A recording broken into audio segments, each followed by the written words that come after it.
there is a theme that is running through all three of the readings this morning. That's the theme of God calling people and then sending them out to share their faith with others. And so the message is clear for all of us, my brothers and sisters. God calls us to do the same thing, to share our faith with one another. Sometimes we get kind of hung up, well, I'm not a priest or a sister. I'm not Mary Jane. I don't have the skills for that. I don't have the degrees for that. I've never studied theology. I wouldn't know how to share my faith with people. Well, take a look at the readings. God calls Amos a shepherd, a tender of sycamore trees. Who are the apostles? They're a group of fishermen. They didn't have degrees either. They're just normal people, regular guys. Sharing your faith is not about how smart you are or what you've studied.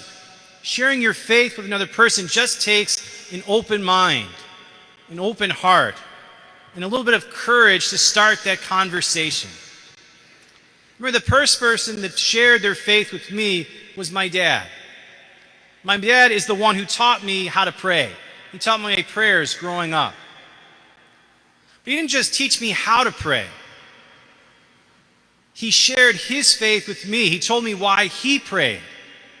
He shared with me a devotion he had to the Sacred Heart of Jesus, why that devotion was important to him. Growing up as a kid, he talked to me about why he entered seminary as a young man, how he felt that call.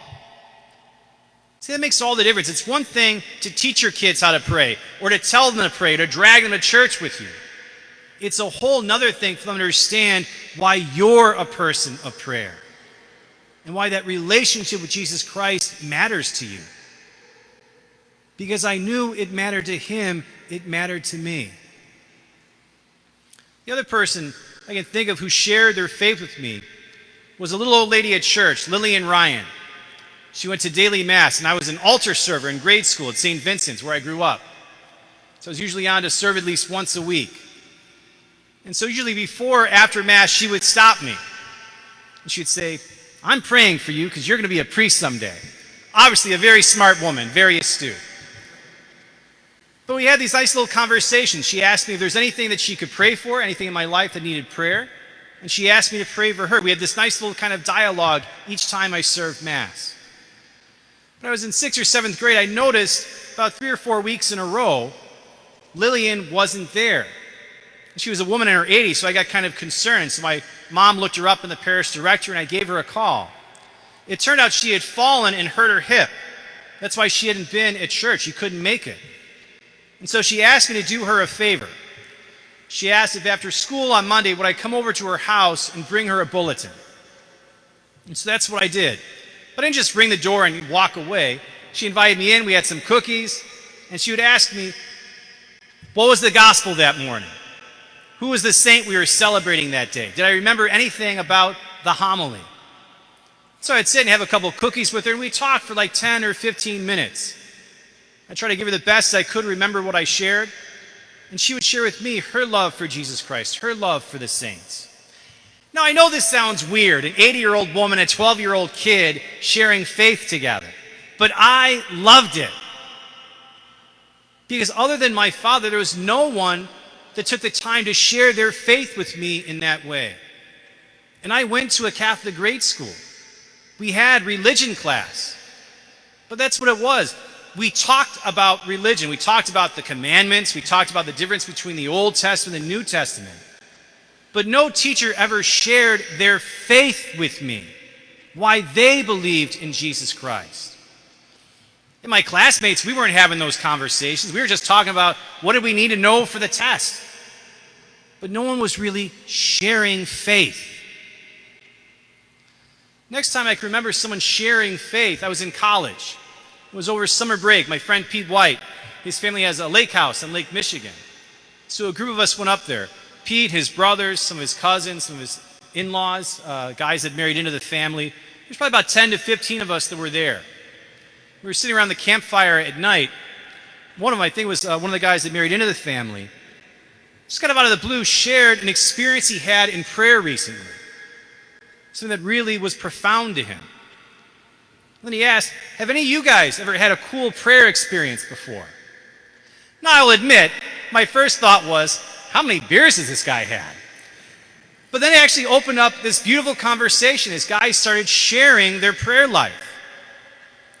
It went into a 2-hour conversation of my friends sharing their experiences of prayer, where they found God in prayer, or sometimes where they struggled to see God in prayer.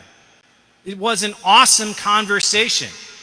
It was so cool that I remember that conversation 20 years later. And that's because in my experience, before I became a priest, very few people ever shared their faith in that way with each other or with me. And I know I'm not alone in that. Right now I'm taking classes at the Catholic University of America, one of the classes on evangelization. And it talks about, as Catholics, we're great at witnessing to our faith. We do all kinds of good works. We help the poor. We do clothing drives. We support different charities. And we ourselves might go to church and pray on our own. But when it comes to sharing our faith with others, talking about our relationship with Jesus Christ, we are terrible at it. And that's why our churches are shrinking. Because we're not doing this work that Jesus calls us to in the readings, to go out and to share our faith with one another, to talk to each other about the difference that Christ makes in our lives. And so we have to heed this call this morning, to recognize that Jesus calls each of us to do precisely that. And so I encourage you, I challenge you. This is your homework for the week. Just like I've got homework now in class, I'm giving you some homework. As you move into your week, I challenge you to talk about your faith with just one person this week. I know that might scare you, but if Amos can do it, you can do it. If a bunch of fishermen can do it, you can do it. If my dad could talk about his faith with me, parents, you can talk about your faith with your children. If a bunch of college guys can do it talking around a campfire at night, you can talk about it with your friends. And for goodness sakes, if an 80-year-old woman and a 12-year-old kid can do it, anybody can talk about their faith. Now, as Jesus warns in the gospel, look, not all those conversations are going to go well. Some people aren't going to be interested. What does he tell you to do? Shake it off. All right, that was a bad one. But get back on to talking to the next person.